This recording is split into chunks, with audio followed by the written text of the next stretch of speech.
ఇంట్లో వాళ్ళు స్నాక్స్ అడిగినప్పుడు హెల్తీగా అలాగే ఈజీగా ఇంట్లోనే బియ్యం పిండితోటి ఈజీగా చేసుకునే స్నాక్స్ రెసిపీ ఒకటి చూపిస్తాను, చూసేయండి. వంట రాని వాళ్ళు కూడా ఈజీగా చేసేసుకోవచ్చు.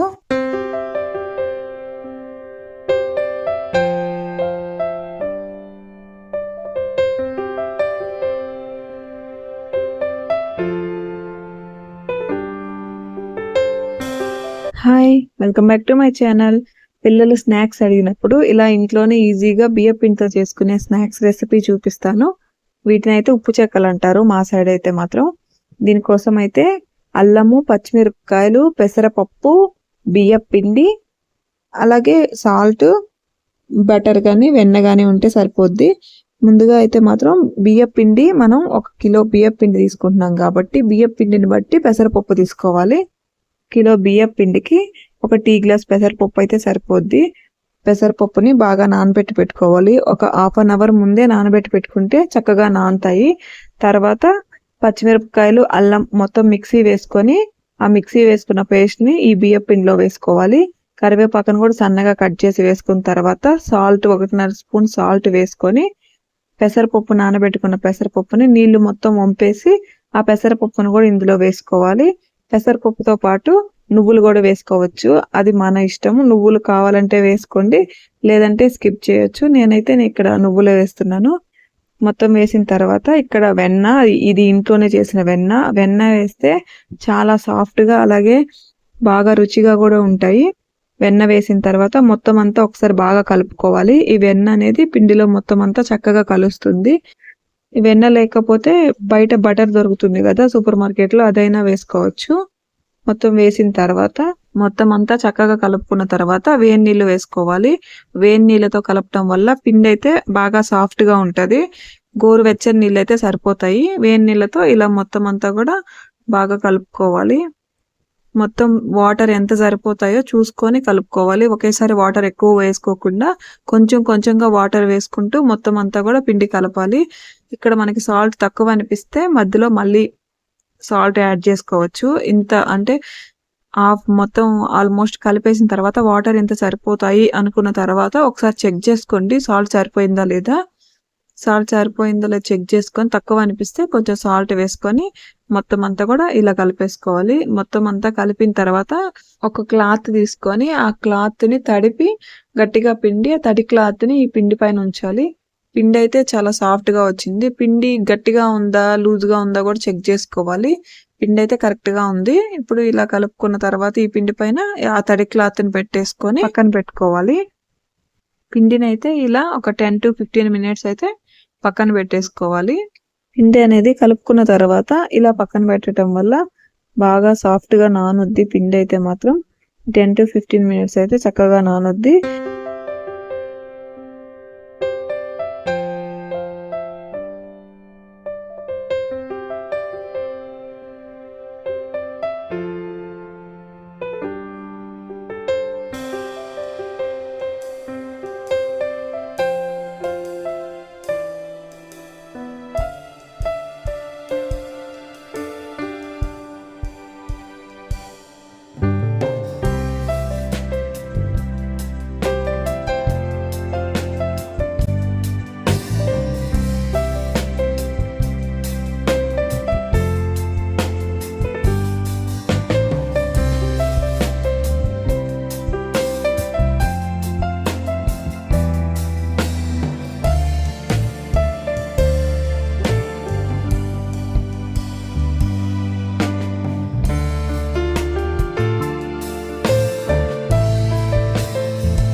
ఉప్పు చెక్కలు చేసేటప్పుడు ఈజీ టెక్నిక్ ఒకటి చెప్తాను. నేనైతే ఎలా చేస్తాను అనేది, అంటే ఎక్కువ క్వాంటిటీ ఒకేసారి చేసుకోవచ్చు, ఒక్కొక్కటి కాకుండా. ఇలాగని చేశారంటే ఈజీగా చేసేసుకోవచ్చు. అంటే ముందుగా ఏంటంటే ఒక కవర్ తీసుకోవాలి. ఆ కవర్ మొత్తం కూడా ఆయిల్ అప్లై చేసుకోవాలి. ఆ కవర్ అనేది కొంచెం స్టిఫ్గా ఉండాలి. ఆయిల్ అప్లై చేసిన తర్వాత ఇంకొక కవర్ కూడా సేమ్ అలాంటిదే తీసుకొని సేమ్ సైజు దాని మీద కూడా మొత్తం అంతా ఆయిల్ అప్లై చేసుకోవాలి.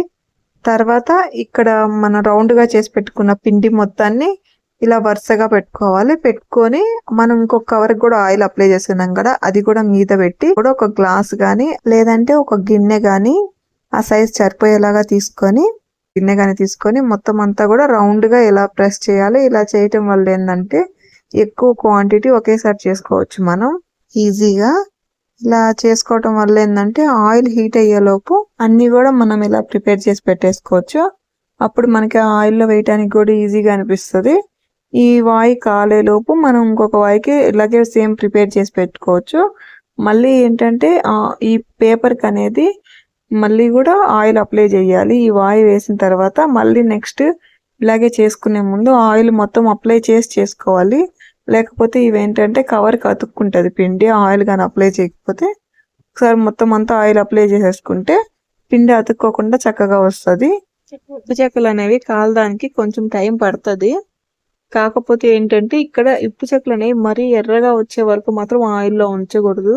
ఎక్కువసేపు ఆయిల్లో ఎర్రగా అయ్యే వరకు కానీ ఉంచితే అవి బయటకు తీసాక 2 minutesకి కలర్ అనేది కొంచెం చేంజ్ అవుతుంది. చేంజ్ అయిన తర్వాత అవి మరీ మాడిపోయినట్టు అలా అనిపిస్తాయి. అందుకే కొంచెం కలర్ మరీ రెడ్గా రాకుండా కొంచెం శనగపిండి కలర్లో ఉన్నప్పుడే తీసేయాలి. అప్పుడు ఏంటంటే బయటకు తీసిన తర్వాత 1-2 minutesకి అది కలర్ చేంజ్ అవుద్ది. కొంచెం టైం పడుతుంది ఉప్పు చెక్కలు అనేది కాలడానికి. మంట అనేది కూడా కొంచెం ఎక్కువ ఉన్నప్పుడే ఇవి నీట్గా కాగుతాయి. అందుకే ఇవి కాలేటప్పుడు ఒకసారి చెక్ చేసుకోవాలి బాగా ఎర్రగా కాలయ్యా లేదా అనేది. ఫస్ట్ వాయి కాబట్టి ఆయిల్ మరీ ఎక్కువ హీట్ ఎక్కలేదు. అందుకే ఈ ఫస్ట్ వాయి ఒకటే కొంచెం టైం పట్టింది. తర్వాత అంతా కూడా ఈజీగానే అయిపోయింది. కాలేటప్పుడు మాత్రం చెక్ చేసి తీసుకోవాలి. మరీ ఎర్రగా అయ్యాయి అంటే మాత్రం మాడిపోయినట్టు అవుతాయి. కొంచెం తెల్లగా ఉన్నప్పుడే తీసేయండి. పిల్లలకి బయట ఫుడ్ పెట్టడం కంటే కూడా ఇలా ఈజీగా కొంచెం టైం కేటాయించి ఇంట్లోనే ఇలా టేస్టీగా స్నాక్స్ తయారు చేసుకోవటం బెటరు. వంట చేయటం రాని వాళ్ళు కూడా ఇలా ఈజీగా స్నాక్స్ తయారు చేసుకోవచ్చు. వీడియోలో చూపించిన విధంగా కానీ చేస్తే ఇంట్లోనే ఇలా ఈజీగా హెల్తీగా స్నాక్స్ తయారు చేసి పెట్టేయచ్చు. వీడియో కానీ నచ్చినట్టయితే లైక్ చేయండి, షేర్ చేయండి. అలాగే ఇలాంటి మంచి మంచి వీడియోస్ కోసం నా ఛానల్ని సబ్స్క్రైబ్ చేసుకోండి. Thank you for watching.